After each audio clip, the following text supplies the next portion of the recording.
right, so one of my witnesses called me 51 minutes ago, and I literally just got the message. What a bunch of horse shit.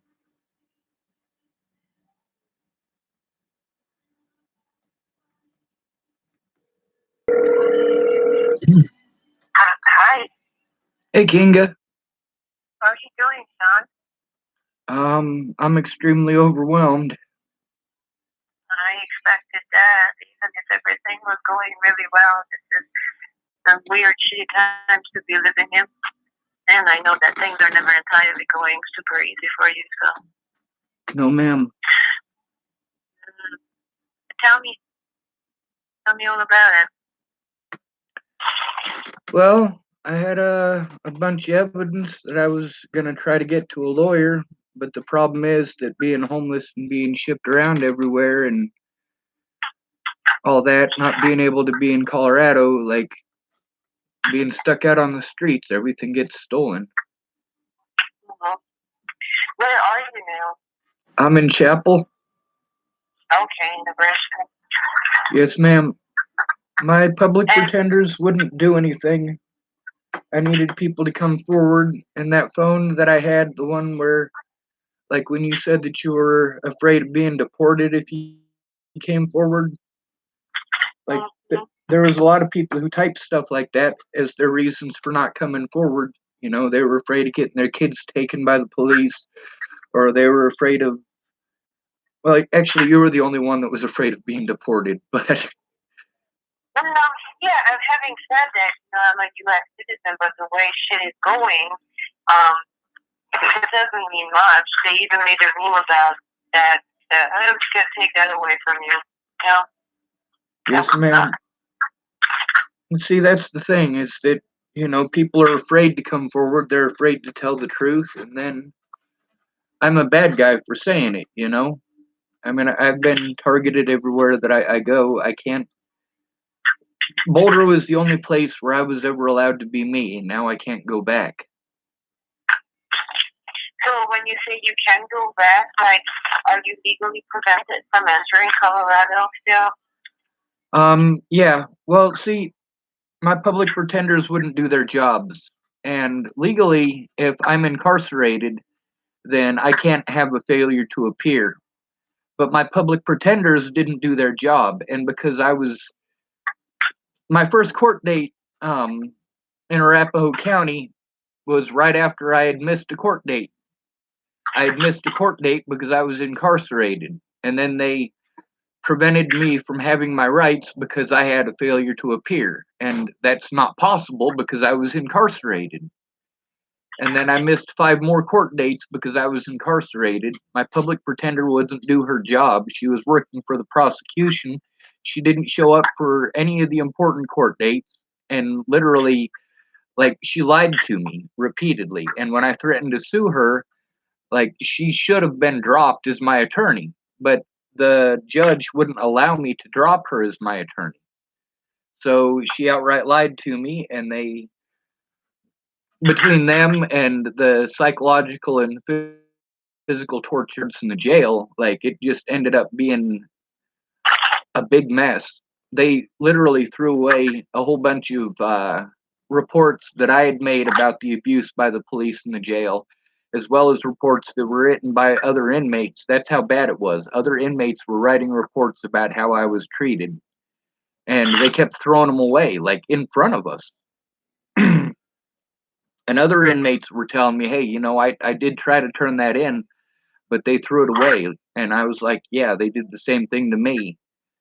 The inmates, after a while, they got to hating me because I was literally screaming at the top of my lungs at night for an investigator. And the big deal was that I was illegally prevented from going all of my court dates. And then when I finally got out of jail, like, it was obvious I wasn't going to have the money to jump through all their hoops or get my vehicle back or any of the evidence in it. I didn't have a place to go, didn't have a place to stay. They took away my disability money because I'd been incarcerated for so long. And the problem is that before that, all of my disability money was going to court date after court date after court date. It was literally costing me almost $600 a month just to jump through all of the hoops for Clearview. And Clearview, they assaulted me. That was before they found Natalie's killer. And in all these cases, they kept on omitting evidence. They kept on not allowing evidence in the courtroom, like the police officers' body cams, not allowed in the courtroom. My public pretender actually lied to me in that case. Her name was Amanda Balehash, and that was with the Boulder case. And that's how they did it. They kept on assaulting me, and then when I'd try to turn them in, then they'd ship me off to somewhere else and in a different jurisdiction, and then they'd say we can't take your report because you're in a different jurisdiction. Meanwhile, people were allowed to slander my name from other jurisdictions, and their words were allowed in my court dates, and mine never were. My public pretenders, not one of them would look at evidence. Yep. That money that you sent me right before Natalie died to go see my therapist, like they tried pretending that, well, a lot of people were claiming that you don't exist, that you were a figment of my imagination. They were trying to say that I was schizophrenic. Jeez. Yeah. I mean, I know there are things that are not entirely neurotypical about you, but schizophrenia is not one of your gifts. Right, exactly. That's the thing. Like, when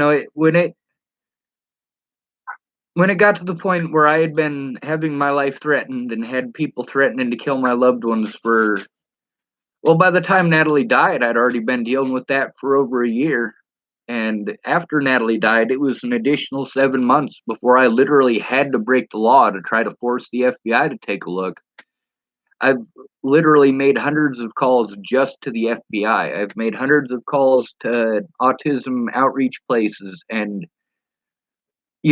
all of these places have the same thing going on. Either A, they're just trying to get free money and they don't actually do anything. They say I can't do anything, I'm not a lawyer.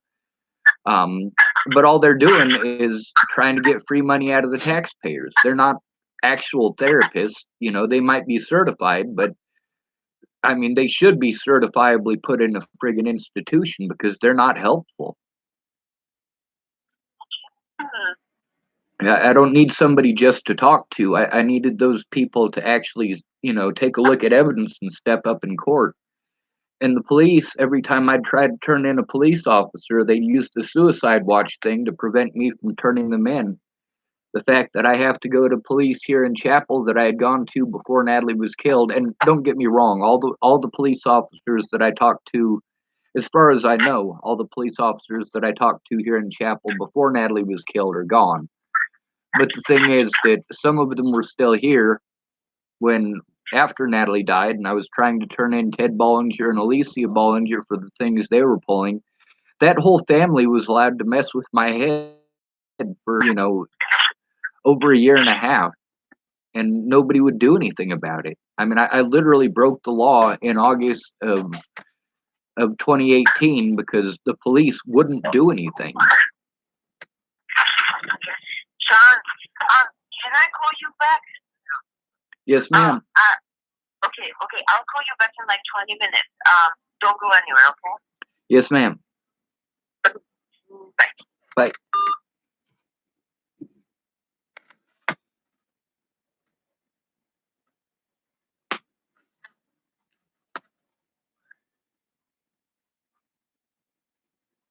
Looks like I got a text message.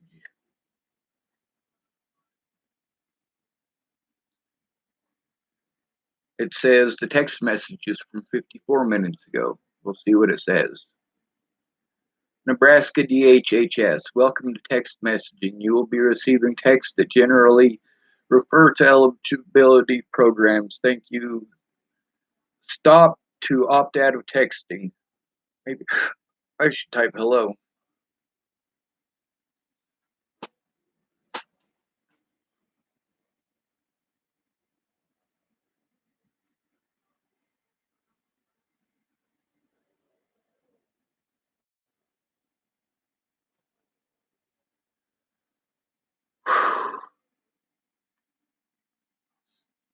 A lot of people did messed up stuff. including the FBI, multiple state patrol offices, multiple police departments, multiple sheriff's departments. Repeatedly, I asked for an advocate to be there present. Repeatedly, I asked for our conversations to be recorded, and repeatedly, they didn't. Then they tell me that I have to have a lawyer to get the conversations between myself and these officers. That's here on my YouTube, officers telling me that. And then I talk to attorneys, they're like, no, dude, you don't have to do it like that. Legally, they can't withhold that from you. But you hear those officers right outside this very door said exactly that. Said that I have to get an attorney to get those. I have to get a lawyer.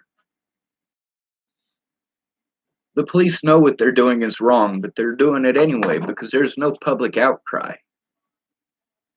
It's fine to do this to somebody who is disabled as long as nobody else cares, or as long as everybody else is too afraid to come forward. I did a lot of dirty shit. I really did.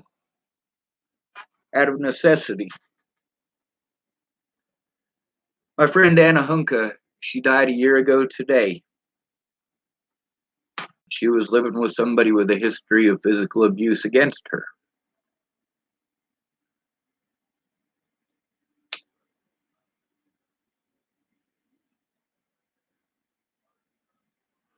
Anna should still be alive today. There are over a dozen people who are dead that I could have saved if it hadn't been for all of this bullshit. Natalie being one of them.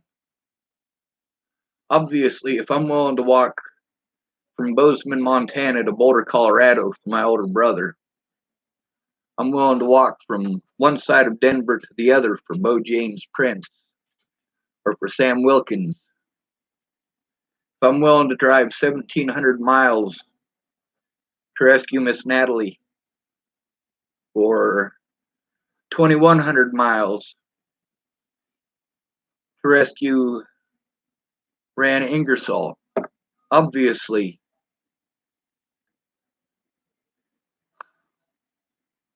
I also drove from Sydney, Nebraska to Cheyenne, Wyoming twice, not once, but twice to rescue Desiree.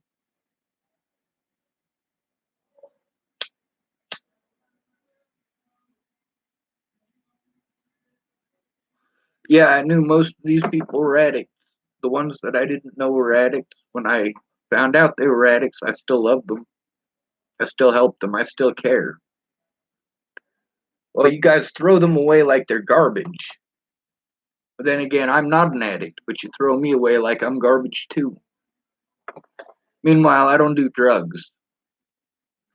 But these police, they always try to pretend like I must be on drugs.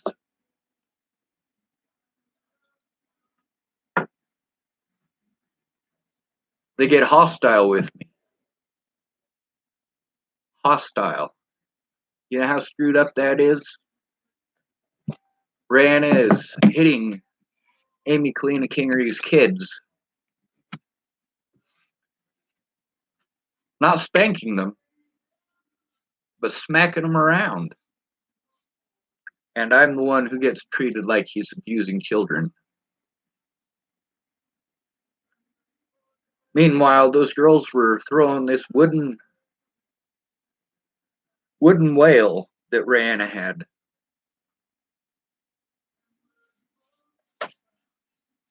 I'm trying to keep my train of thought straight. There's music going on, so it's difficult for me. Nowhere to run. Oh, good boy, good boy.